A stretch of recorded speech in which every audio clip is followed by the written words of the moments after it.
you are anything like me, you are probably not worried about whether or not someone likes you or even how much they like you. But let me tell you something. I am worried about how much you like you. You see, over the last couple of videos, we really kind of honed in on the fact that self-like is just as important as self-love. As a matter of fact, self-like is the foundation on which you build your self-love and your self-care. And the reason you see a lot of conversation happening around self-love is because we don't have a good foundation of self-care. So my intent and my goal is to help you recognize that no matter how successful you are, how beautiful you are, or what socioeconomic class you're in, you have to have a solid foundation of self-like in order to grow and to achieve and to thrive and create the life and relationships that you truly desire. Because when you don't have that self-like for yourself, it's going to be hard and difficult for you to create and keep this habit of self-love and self-care. That's why it needs repeating so many times.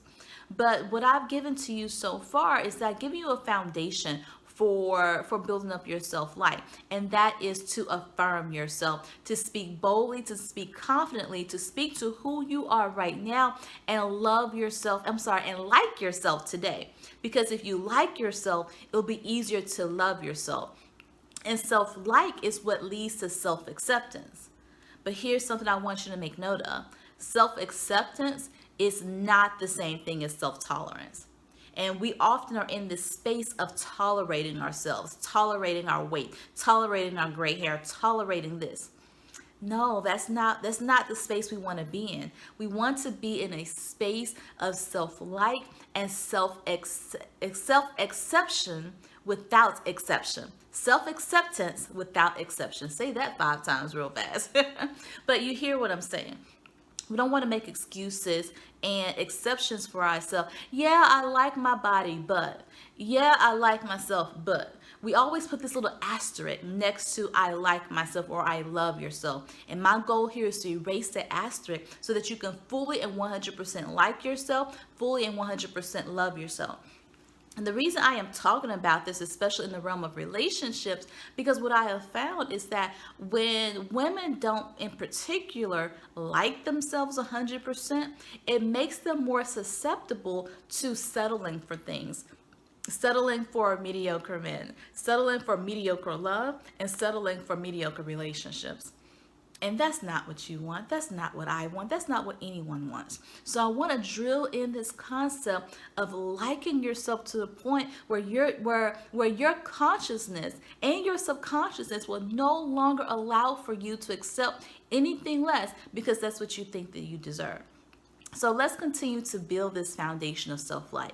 So we talked about affirming yourself, affirming the woman that you are today, affirming that you're likable today, and affirming that you like yourself today. So we have affirmed that in our last video. So today I want to go over 3 additional things that you must do in order to solidify your sense of self-like. So the first thing that you want to do is face your faults gracefully. Face your faults gracefully. Instead of putting that asterisk next to self-like, just say, yeah, I know I have some gray hair. Yes, I know I stutter. Yes, I know whatever that asterisk is in your life. Yes, I know. But I still like myself. I still like the way I am today. I still like the way I look today. And I am good with that. Self-acceptance. Acknowledge your faults. Acknowledge your shortcomings without judgment. Accept it without exceptions. And while we're on this subject of accepting yourself, I want you to write down this definition of self-acceptance. Self-acceptance is the awareness of your strengths and weaknesses. Realistic yet subjective appraisal of your talents, your skills, and your gifts. It's a feeling of satisfaction regardless of past behaviors or choices. That is self-acceptance. I'm gonna read that definition again so you can write it down. Self-acceptance is the awareness of your strengths and weaknesses. It is the realistic and subjective appraisal of your talents, skills, and gifts. It is your feelings of satisfaction regardless of past behaviors and choices. So when you begin to face your faults gracefully, without judgment, without the asterisk, without the but if, that's when you get to a space of self acceptance. You are realistic about the view of yourself, your faults and all. And then you're able to accept yourself, like yourself, and then you love yourself. And notice the language that I'm using here, because when I talk to women about what they're looking for in a partner, what they're looking for in a relationship or in a marriage, oftentimes we want someone who's going to love us unconditionally and accept us unconditionally.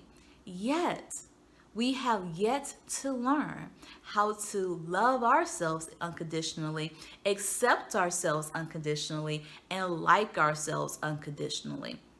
And if we don't know how to do it ourselves, how can we expect someone else to do it for us?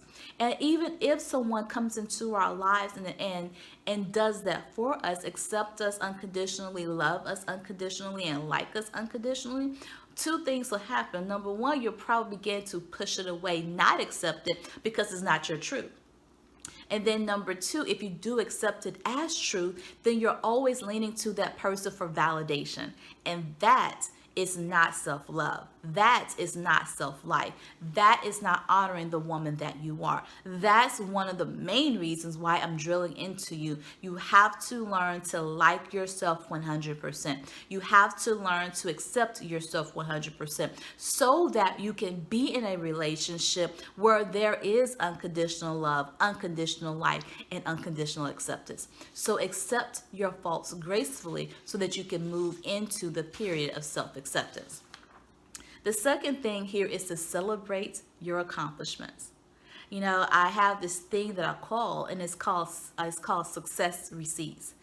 Success receipts is nothing but a list of all of your achievements, no matter how minor you think you are. Keep a list of everything that you have accomplished since you were 18. If you want to, you go all the way back till you was 5 years old. But just keep a list of your accomplishments, because we are so good at remembering our faults. We're so good at remembering our mistakes. We're so good at remembering our shortcomings, but we have a hard time remembering all the small accomplishments we've had along the way. Yeah, we remember the day we graduated college. Yes, we remember the day we bought our first car. Yes, we remember the day that we bought our first house. But what about the day that you said no to somebody and you felt really good and really empowered about that? What about the day you negotiated a higher salary?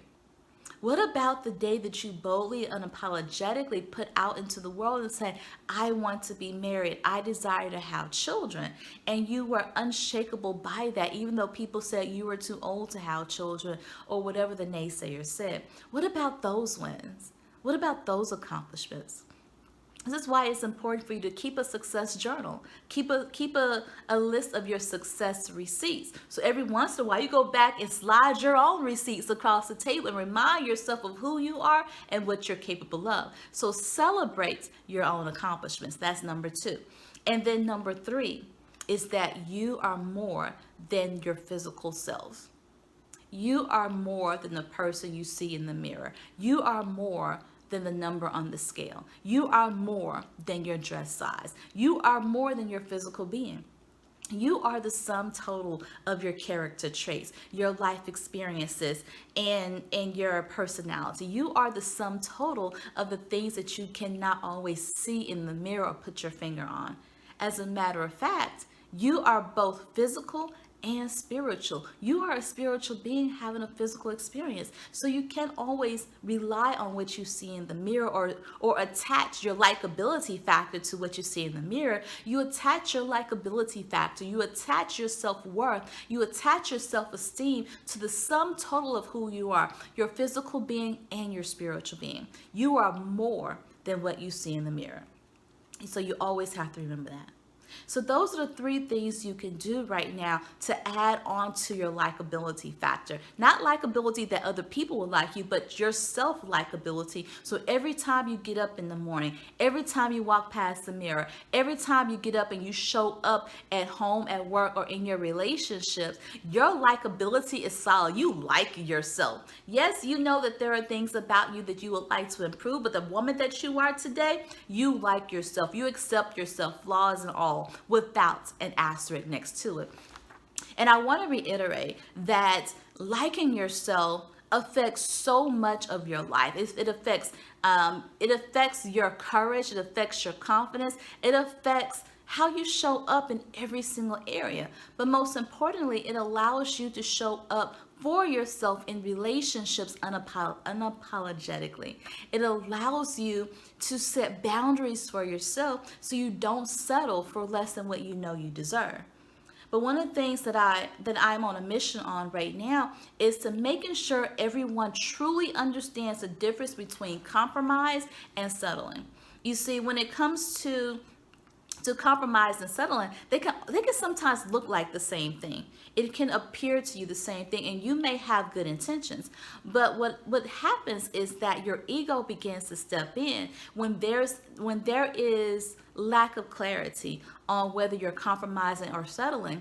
Your ego will step in, and your ego will err on the side of safety, on the side of caution, and say, okay, this looks like compromise, so I'm going to call it compromise because it's safe and it feels good. But in reality, what you're doing is settling. And so I've created a webinar called Is It Compromise or Are You Settling? And the purpose of this webinar is hope to give you clarity and understanding on the difference between compromise and settling. So if this is something you want to catch on to, this is something you want to learn more about, just sign up for a seat for this webinar. You'll have to go to compromiseorsettle.com. And it's that simple. It's a free webinar. It's an easy webinar. It's about an hour's worth of your time. But as you can tell from these 10, 20-minute videos that I do, I'm going to give you an hour worth of good information. I'm going to give you the information that you need so you can go forward and implement this in your life and in your relationship so that you don't have to settle again, so that you don't have to question yourself, so that you have the clarity that you need in order to make the best decision possible. So if this is something you want to learn more about compromising and settling, go to compromiseorsettle.com to reserve your seat today. All right, you guys, thank you so much for joining me here. And until next time, be bold, walk in your brilliance, and be unstoppable in the pursuit of what your heart truly desires in life and in relationships. I'll talk to you soon. Bye-bye.